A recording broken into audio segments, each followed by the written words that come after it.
All right, let's get real. It's that time of year again. It's the most wonderful time of the year. Fake snow, small town homecoming rekindles a high school romance, Kylie Watson. You two were inseparable back in high school. and a Scrooge finally sees the light and rediscovers Christmas. Her holiday spirit stayed locked away He wouldn't want you sitting alone in the dark. until someone unexpected You can love once, you can love again. Sound familiar? Yeah, well, if it does, you've been watching too many of those holiday Hallmark movies. They've been airing nonstop since Friday, October 17th, and that's a fact. The real story is that your life, well, it's just not a Hallmark movie. You're not going to be working in some little shop that obviously couldn't make it in a million years and have some single royal duke or prince come stumbling in, unattached, looking for some way to get by for the holidays alone and fall in love with somebody that's just gorgeous but unattached. Keep that in mind when you hear these headlines. Dear Annie, how do I navigate the Thanksgiving family battlefield this year? 40% of families have holiday fights or the Great Thanksgiving Family Feud map. In 29 states, politics, number one cause of Thanksgiving arguments. In 19 states, gossip is the primary weapon of destruction. Every family has that one relative who starts a sentence with, "Hey, did you hear?" Did y'all hear what Mama said? You always have somebody that just seems to stir the pot. And trust me, that's no accident. There are people who aren't happy until they create drama, till they create strife, because they can't stand success. They can't stand harmony. They don't think they deserve it, so they don't want you to have it. And who is it that does this? Well, extended family, aunts, uncles, and cousins are the most likely to instigate holiday tension. When does this pop up? It's not when they don't have an audience. These people, they want an audience. This is their time to shine. They don't do this when they're off on a walk with one of the others. And when are they going to have the biggest audience, the captive audience? Well, it's going to be dinner time. That's when everybody has to report for duty and take their lashing, right? So when everybody's around the table and everybody knows, okay, this is it, this is the big crescendo, that's when they're going to show their ass. That's when they're going to bait you. That's when they're going to hook you and pull you in like a fish. That's when arguments are most likely to flare. And they're not by accident. Trust me, they're setting you up. This is a setup. Now, in Nebraska and New Mexico, football is the primary source of conflict. Now, I didn't do a lot of deep dive on this research, but if they're accurate, how stupid is that? Folks are tired, stressed, overscheduled, and then crammed into a small space with people they barely see the rest of the year. Now, I know I'm sounding cynical, and you're thinking, oh, God, Dr. Phil, I was really looking forward to the holidays here. We were excited. The kids were excited. They're going to see Grandma. They're going to see their cousins. Everybody's excited until we tuned into this. And now it's like, oh, my God, I think I'll just go get some chicken strips and stay at home. Well, maybe you should.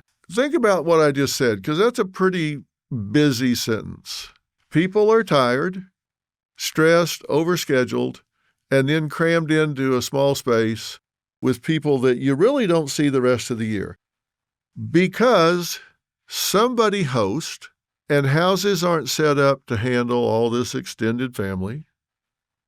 Usually, most people have to drive to get where they're going, and you're getting off of work, and these days that we travel to get to Thanksgiving or Christmas are the busiest travel days of the year because everybody's trying to get to a small space to be with people they barely see the rest of the year. This is insanity. My father used to say the holidays are when we feel obligated to spend too much time in a small place with people we don't really know anymore and spend money on things nobody needs.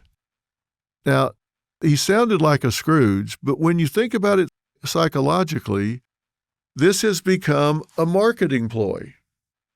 And I know I sound cynical, but there's an upside to this that I'm going to get to. So don't turn me off yet, because maybe he wasn't being a Scrooge, maybe he wasn't being a cynic, maybe he was just paying attention. So why does this happen? Why do the holidays bring out this ugliness? Well, it's because of what I just said. They're set up for what we call reflexive biting. If you take really docile mice and you put 3 or 4 of them in a cage where there's lots of room and a place for them to go burrow in and hang out, they'll be the most docile animals you've ever seen. You double that, they start getting agitated. You triple the amount in that cage, and they do what is called reflexive biting. All of a sudden, these docile creatures start to snap at each other and bite each other. They draw blood. We're not talking about mice at Thanksgiving, unless you're going to a really crummy place to have turkey, but it's called comparative psychology. You see patterns in animals that are reflected in human behavior, and that's one of those behaviors. If you overcrowd an area, then you start getting reflexive biting. Then you start adding noise. You crank up the noise, these docile mice get agitated even quicker. Same with people. You start cranking up the television, having kids running through screaming. It starts creating a pattern of stress. And so holiday chaos is not random at all. It's very predictable. It follows a pattern that is very human. Number one, we walk in wearing holiday goggles. We rewrite the past. We romanticize our childhoods. We have these unrealistic expectations and expect to present this Currier and Ives Christmas card image that we get disappointed when it doesn't happen. You can't expect a white Christmas. You can't expect a Thanksgiving where the turkey is perfect and the table looks like it's an ad on television. You can't do that. It wasn't that way when you were growing up. I promise you.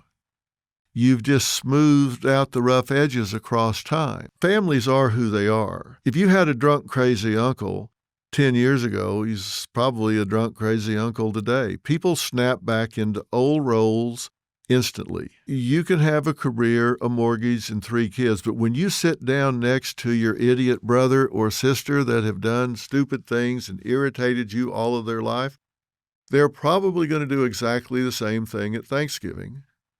And it's going to be just like you two were 10 years old again or 15 years old again. And like I said, everybody arrives exhausted, burnout. We'll be right back. Ever feel like your tank's running on empty no matter how much sleep you get or how healthy you eat? Sometimes your body is simply missing what it needs to recharge. That's why I trust Magnesium Breakthrough from Bioptimizers. It delivers 7 forms of magnesium plus vitamin B6 and humic and fulvic acids to help your body absorb and use it efficiently. Magnesium plays a vital role in helping your body relax, recharge, and recover. This formula helps support calm focus, deeper rest, muscle recovery, and overall well-being without artificial colors, preservatives, gluten, or soy. You can feel the difference when your body gets what it needs. So if you want to sleep soundly, stay centered, and power through your day, visit bioptimizers.com/Dr. Phil and give it a try, because real balance starts from the inside out. And right now, people are probably financially stressed. Maybe they're emotionally wrung out. And it's November or December, which means this year has been going on a long time. You're deep into it. The holiday is just where it shows up. There's too much togetherness too fast. The holidays are not easy, and they sure aren't cheap. Travel, money pressure, tight spaces, all these personalities thrown back together. And if there are unresolved issues, maybe you guys had a problem in the summer by having a family vacation, so you bring that unfinished agenda with you when you show up. We pile on ourselves have-tos and should-dos and guilt if we don't. I should invite the whole family. I have to cook everything. I have to keep every tradition alive. Here's a bulletin. No, you don't. Holiday magic has nothing to do with perfection, everything to do with managing your expectations. And I want to give you permission to simplify, to redefine. And if you let go of the holiday in your head, you just might enjoy the one that's happening in real time. Now, here's how to do this. First, you need to throw out the parts that don't work anymore. And that means you've got to get rid of, hit the erase button on what you've been telling yourself is really going on. Just because something is a tradition doesn't mean it's an obligation. You don't get a meaningful holiday until you decide what's meaningful to you. You need to decide what matters to you. Don't go broke on gifts. Holiday season, gifts are for children. We should not be buying gifts for adults. Now, I'm sorry, but you don't need to buy gifts for adults in your family. Gifts are for children. I'm talking 3 to 16, 17 years old. You should not be buying gifts for adults. You can love each other, hug each other, share a meal with each other, reminisce with each other. But you should not go broke trying to invent something you can buy for another adult in your family. The National Retail Federation predict that in November and December, consumers will spend, wait for it, $1 trillion. Now think back to last Christmas. How much money did you spend and the bill came in February? And how much of that did you invent? How much of that did you sit around thinking, oh my God, what can I get my sister? What can I get her husband? What can I get my brother? What can I get? You're making up stuff where you want to spend some money. If you're going somewhere and you're going to be there a while, you want to spend that money on a hotel room, a motel room. Look, let the kids share a bathroom with their 12 cousins. You and your spouse deserve quiet time at a nearby hotel or motel. You don't need to stay at the house that you're going to have Thanksgiving dinner or Christmas morning at. And you think, well, people are going to be offended. Well, they'll get over it. Say, look, we're not going to burden you guys with this. Oh, you're not a burden. We want you here. We'll be there. We'll be there, but we insist. We're going to go get a room over here. Book it in advance. It doesn't have to be that expensive. And what you're saving on gifts that you're going to make a deal, just make a deal with everybody. Hey, this year, let's give ourselves permission that adults aren't going to buy gifts for each other. Let's focus on the children, and let's put a limit on that. And then it's up to you. If you're the one traveling, book a hotel or motel room. Book a B&B. Do something somewhere. You don't have to break the bank. Just have some separateness so you can decompress. And by the way, cook less. An estimated 305 million pounds of food are wasted from Thanksgiving dinners. And in one survey, nearly half the participants said they typically gain 4 to 9 pounds over the holidays. 18% said they gained 10 to 15. You don't want that. Why punish yourself that way? Everybody decide you're going to bring something. And if you have to go to the supermarket, to the deli, and get it pre-prepared so you just warm it up, so they think you're a bad cook. Maybe you are. I don't know. There may be certain traditions, staples that your mom always made or your grandma always made. Okay, make those. The rest of this stuff, just go get it. These are things that you may think, oh, this is a sacrilege. That's just not what we do. It may not be what you've done, but it can be what you do. Think about how much you can decompress a situation if you're not jammed up in the house staying where you're setting up cots or you're creating problems for the family that's hosting. And let's get back to those family feuds.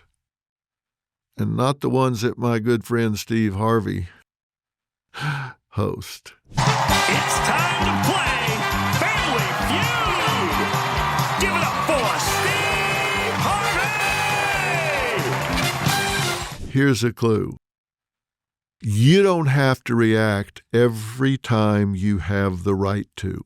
You need to pick your battles. That canned cranberry sauce is not a hill to die on. You don't have to do that. Pick your battles. Now, you heard me say you don't have to react just because you have a justification for it. That's your choice. You don't have to do it. You can say, hey, that was bait. That was a cheap shot. They took a shot at me. I know that was wrong. That was them being critical. They said something about my child. They said something about me as a parent.